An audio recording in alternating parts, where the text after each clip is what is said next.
La garde à vue est une mesure de contrainte régie par l'article 62.2 du Code de procédure pénale. Elle est décidée par un officier de police judiciaire à l'encontre d'une personne soupçonnée d'avoir commis ou tenté de commettre un crime ou un délit. Bienvenue dans Garde à vue, le podcast.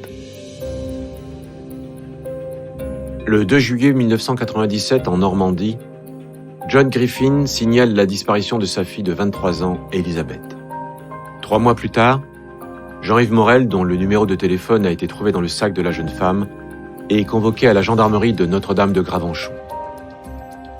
Sa garde à vue, commencée à 9h du matin le 9 octobre 1997, se poursuit. Vous écoutez le 2e épisode de l'affaire Jean-Yves Morel.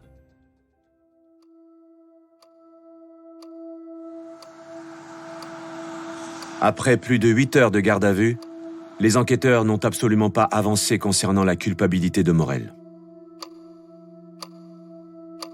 Lors de la prochaine audition, ils vont orienter leurs questions autour de la date supposée de la disparition d'Elisabeth. Les investigations entreprises depuis le début nous amènent à être persuadés qu'Elisabeth a disparu le 24 juin. Adjudant-chef Vépierre, brigade de recherche. C'est une raison pour laquelle la garde à vue de Morel va s'orienter essentiellement sur son emploi du temps pour cette journée particulière. Le 24, je me suis levé en même temps que mon épouse à 6h30 parce que j'avais mal au ventre, je me sentais pas bien. Mais je me suis quand même habillé pour aller au travail et en fait j'en étais incapable, donc j'ai appelé le labo et je leur ai dit que je ne viendrais malheureusement pas travailler. Et dans la matinée, vous êtes sorti ? Non, je ne suis sorti ni à pied, ni en moto, ni en voiture. Et après ? Ma femme est rentrée à 12h30, nous avons déjeuné ensemble. Et elle est repartie vers 14h45. Oh, et mon collègue, Denis, je l'ai appelé pour lui dire que je ne pourrais malheureusement pas venir à la piscine. En évoquant son problème de gastro, Adjudant-chef Guéroux, section de si recherche. jamais il a tué Elisabeth, c'est encore une façon de déjouer la piste des enquêteurs. C'est très bien réfléchi, parce qu'avec une gastro, il a pu annuler tous ses rendez-vous. Il n'a pas besoin d'apporter de preuves. Il est malade, il est chez lui, donc tout est clair. Votre femme, elle est rentrée à quelle heure ? Comme d'habitude, à 18h30, j'étais allé chercher la petite chez la nourrice et nous avons passé la soirée ensemble. Et le lendemain, je n'ai pas travaillé. D'accord, donc à part être allé chercher votre fille, vous n'avez pas bougé ni le 24 ni le 25 ? Non, absolument pas. D'après votre relevé bancaire, vous avez rédigé un chèque de 99 francs, le 24, à l'ordre de votre coiffeur à Lillebonne. Donc vous vous êtes bien déplacé le 24, monsieur Morel, contrairement à ce que vous avez dit. Très franchement, je me rappelle pas avoir été chez le coiffeur à Lillebonne le 24. Enfin, ne vous moquez pas de nous, monsieur Morel. Vous vous souvenez avoir téléphoné à votre collègue de travail pour annuler la piscine ? Et vous vous rappelez pas être allé chez le coiffeur ?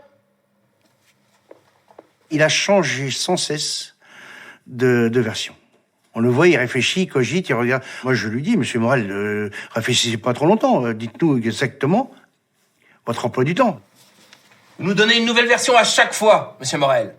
Donc il faut nous dire exactement ce qui s'est passé le 24.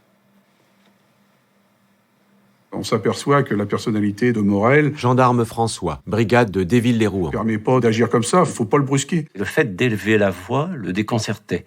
C'est quelqu'un qui se bloque.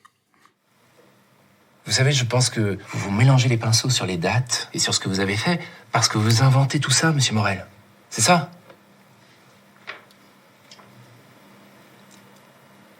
Le 24. Je ne suis pas sorti de chez moi. Et je ne suis pas allé chez le coiffeur.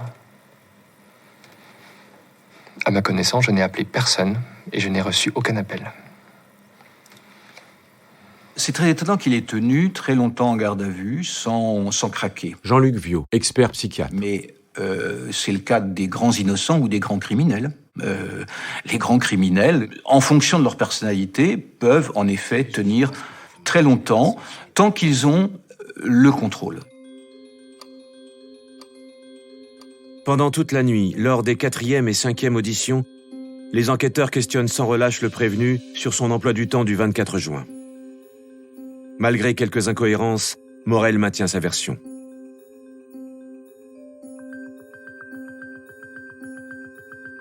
Le lendemain matin, après 23 heures de garde à vue sans répit, les gendarmes vont confronter Jean-Yves Morel à de nouveaux éléments retrouvés lors de la perquisition à son domicile.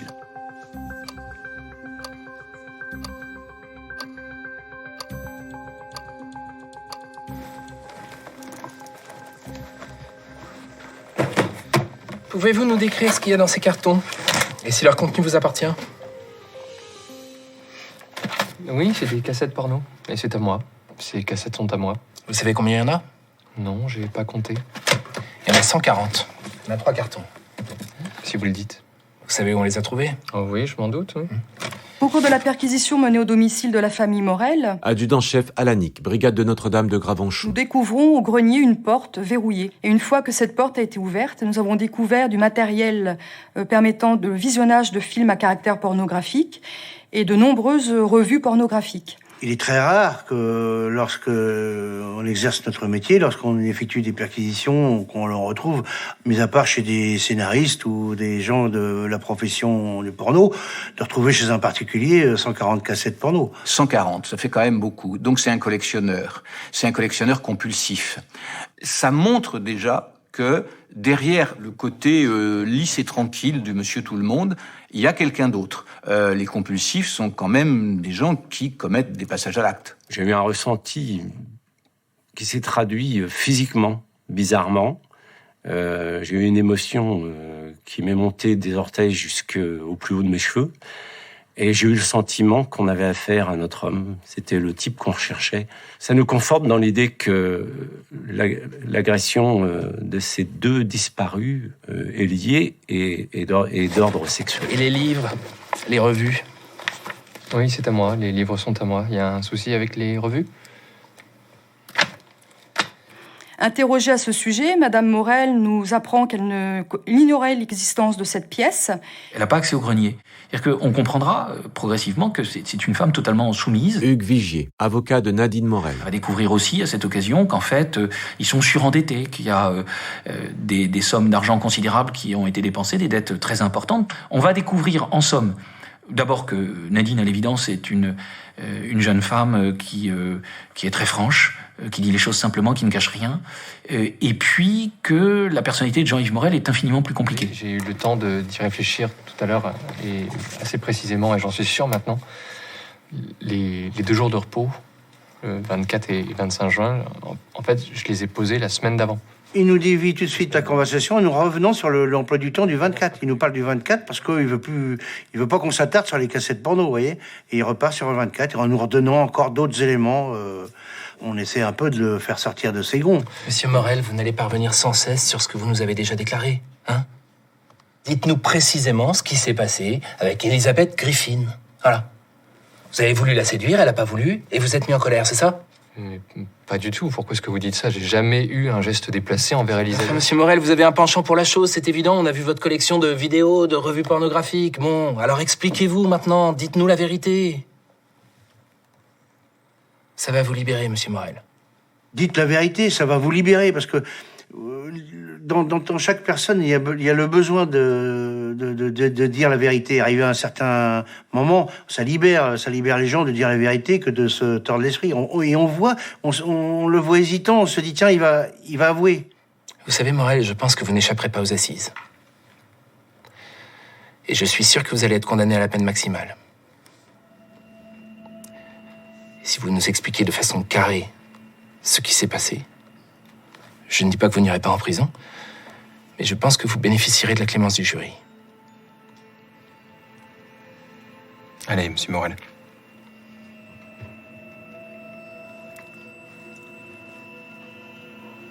Et là, il se ferme.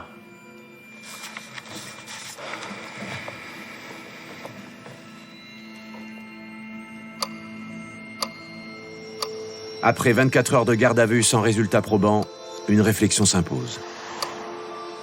Après cette 6e audition, Adjudant-chef Vépierre. nous avons un contact avec le juge d'instruction, qui est une sorte de super directeur d'enquête, si on veut, puisque c'est lui qui a les responsabilités de l'affaire. Et nous faisons le point de ce qui a été découvert et des explications de Morel. Et au vu des éléments, il nous a dit, oui, je comprends, vous devez encore poursuivre son interrogatoire. Je vous prolonge la garde à vue d'un nouveau délai de 24 heures. On espère que Morel va craquer à partir des nouveaux éléments, à partir de l'emploi du temps qui est un peu malmené. On pense qu'on a une chance, avec le temps qui s'écoule, d'avoir des aveux. Mais les enquêteurs n'interrogent pas Morel tout de suite. Ils décident de le placer en chambre de sûreté. Quand on le met dans la chambre de sûreté, on sent ça lui fait la gueule, quoi. Il fait la tête, quoi. Il a comme seul vêtement un slip, et il a quand même touché dans sa propre intimité. Mais on se dit, bon, on verra dans 5 heures ce que ça donnera. Pendant cette pause qui va durer jusqu'au lendemain matin, le lieutenant Frottier, le deuxième directeur d'enquête, observe Morel. Je suis resté dans les locaux de la brigade, je l'ai observé, et lui, il ne dormait pas. Il n'a pas eu un moment où il allait s'apaiser, se reposer. Il était en concentration complète. Et là, on se dit, il a mûrement réfléchi, notre technique a bien fonctionné. Il va certainement nous donner la version réelle des faits, ce qui va être un soulagement pour tout le monde, quoi. Je vais essayer de vous dire ce que je sais. J'ai rien dit parce que j'avais peur qu'on me soupçonne. Mais j'ai oublié volontairement de dire que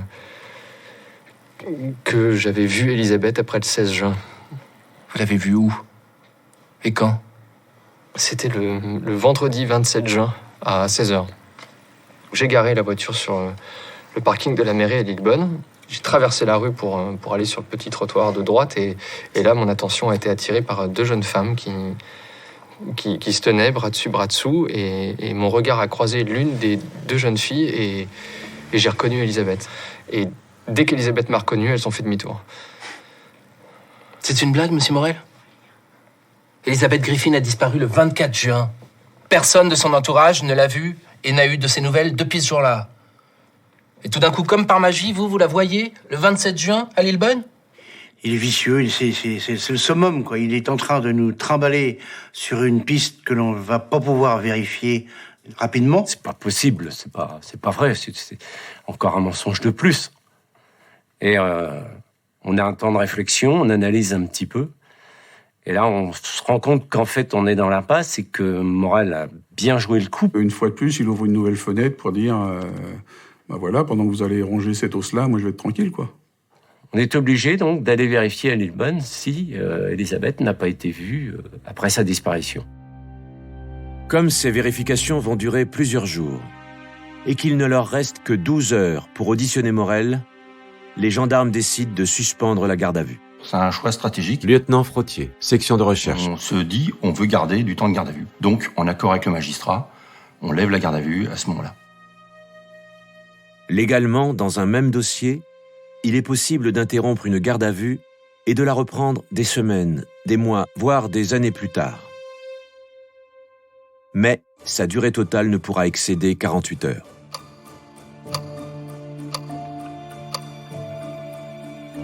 En début de soirée, Jean-Yves Morel quitte la gendarmerie en homme libre.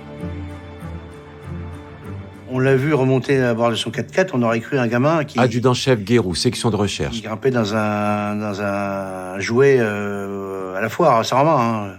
Il était content de repartir. On l'a vu, on était derrière le carreau et il est reparti chez lui. Bon, puis moi, avec mon collègue, on se dit, bon, ben, attends, on se retrouvera. Il a gagné la première manche.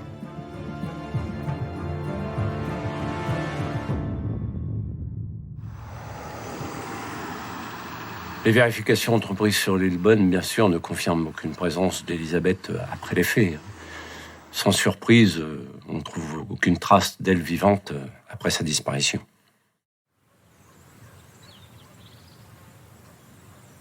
Pendant ces quelques mois qui ont suivi cette garde à vue-là, il a été placé sous surveillance téléphonique, il a exercé plusieurs filatures sur recherche. Il n'est jamais sorti de son chemin. Il a repris son masque de Monsieur Tout-le-Monde.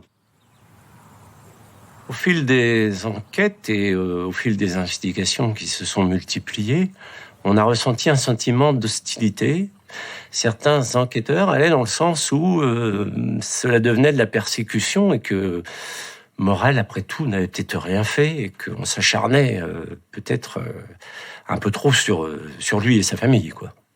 Même le maire a été contacté puisque Morel lui avait fait part qu'il était harcelé par la gendarme. Donc il s'est manifesté en demandant si on ne pouvait pas lever un peu le pied, parce que effectivement, c'était une famille modèle et qu'il aurait été surpris que Morel soit un criminel.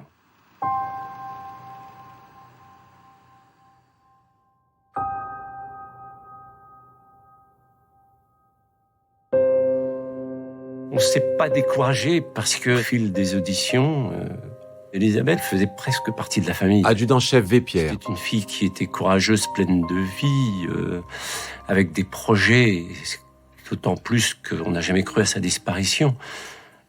Donc, en plus, j'avais ma fille qui avait le même âge qu'elle. Et quelque part, ça a créé une motivation supplémentaire, je pense. Pour confondre Morel, les gendarmes sont de plus en plus convaincus qu'il leur faut des éléments matériels incontestables. Sans ça, Morel ne craquera jamais. La preuve irréfutable serait la découverte du corps de la victime. Des corps, c'est difficile à dissimuler. Donc, pour l'instant, aucun corps qui avait été découvert dans la région ou à l'extérieur ne correspond à celui des victimes. Aucun corps n'est remonté de la Seine. Aucun corps n'est remonté de la mer qui n'est pas très loin. On est persuadé qu'il n'a pas pu se séparer du corps facilement, du fait de l'emploi du temps qui était cadré, qu'il disposait quand même de peu de temps, et on sait pertinemment que pour se séparer d'un corps, il faut quand même un délai assez long. Donc, voilà, on pense à un lieu qui est facile, c'est son domicile. Sa propriété est relativement grande, c'est un pavillon, un garage, un terrain. On a conclu à partir de ces réflexions que l'on avait une chance que le corps soit au domicile sur le terrain de Morel. Et M. Griffin a reçu un appel téléphonique d'un voisin de Morel qui lui précisait que celui-ci avait effectué des travaux dans son terrain. Donc ça rejoint un petit peu l'axe qu'on se donnait et ça nous a conforté dans l'idée de procéder à des fouilles.